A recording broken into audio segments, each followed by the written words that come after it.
Hello everyone and welcome back to TVMRi. Sorry that it's been a while since our last ops session video, but we're here now and today we're highlighting arguably the most important part of railroading: switching.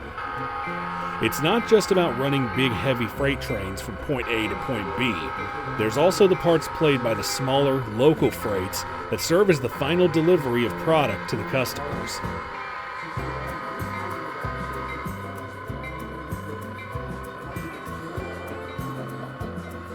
Today, we'll be following Southern Railway Local Freight number 63 out of the yard at Danville, Kentucky, where it will head south to work a set of customers down the line in Stearns.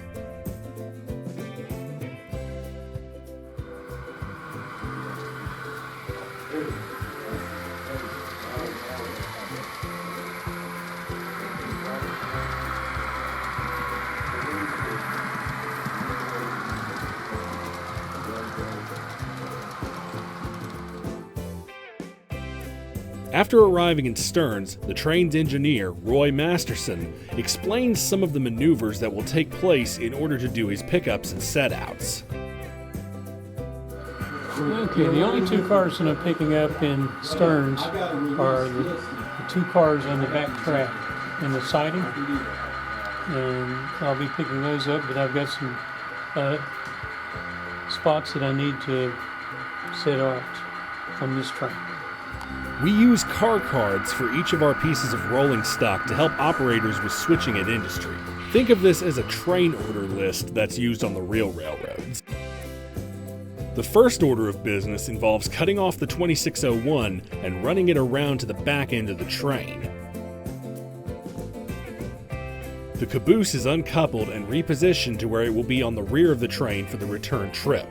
2601 then pulls the whole train onto track 2, reattaches to the caboose, and shoves the whole consist onto the station lead track out of the way.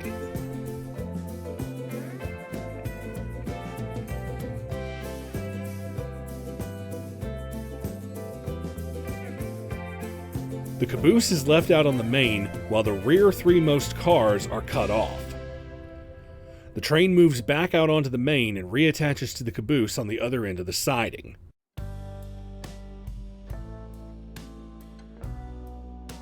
But now we've got a hot rail on track 1 as the southbound spark plug is in the picture. Bound for the automobile plants in Atlanta, Georgia, this is one of those what you would call a get you fired train.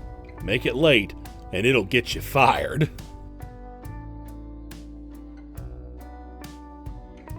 As the spark plug clears Stearns, 2601 moves into position to be lined into the industry spur tracks behind the depot.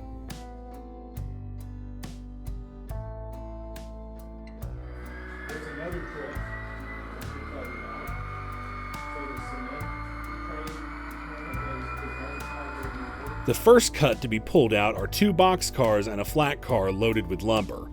After being placed out on the main, the two boxcars needing to be picked up can be accessed.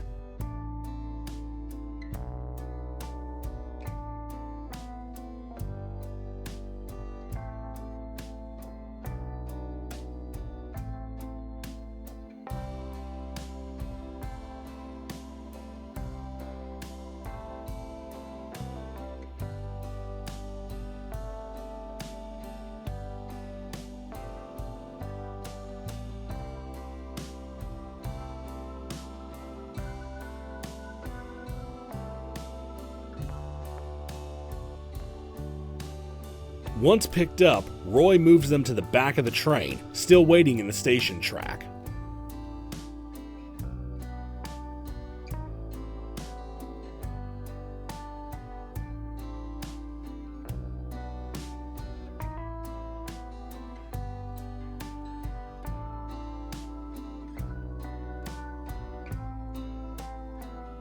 After that, the three cars pulled out before are moved back to the end of the mill tracks where the boxcars will be unloaded. They will be picked up next operating session.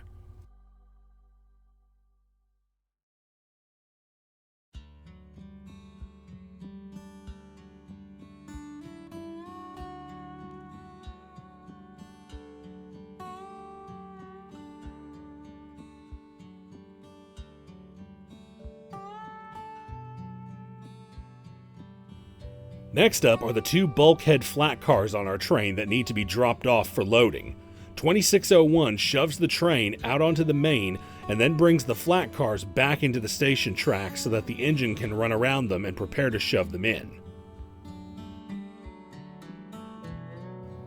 This is exactly how the real railroads do it. Everything is organized in a straight line, so this dance of back and forth and moving from track to track is necessary to do drops and pickups. Now, to knock out two birds with one stone, Roy picks up the Baby Ruth boxcar on the other end of the train and pulls it along while shoving the flat cars. It will be dropped at the Coal and Lumber Company building on the other end of the spur, so this makes sense to shove the boxcar in, uncouple, and then spot the flat cars.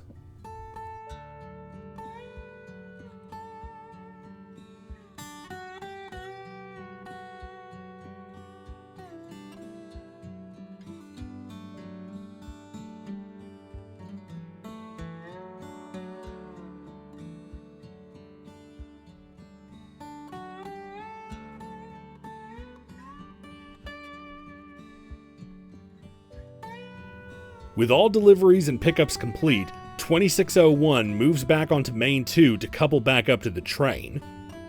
2601 is a Scale Trains rivet counter model of an EMD GP30 high hood and is equipped with ESU lock sound. Today, you can see the real 2601 in operating condition at the North Carolina Transportation Museum in Spencer, North Carolina. Roy calls the dispatcher on the radio to confirm that he has finished switching and is ready to proceed north. Okay, 63, you're cleared up through Burnside and past switch 251. Let me know once you're past 251 and we can back you down to Burnside. As the 2601 pulls out, this is where we will leave Train 63. We hope this gives you a good idea of what it's like during our operating sessions at the club.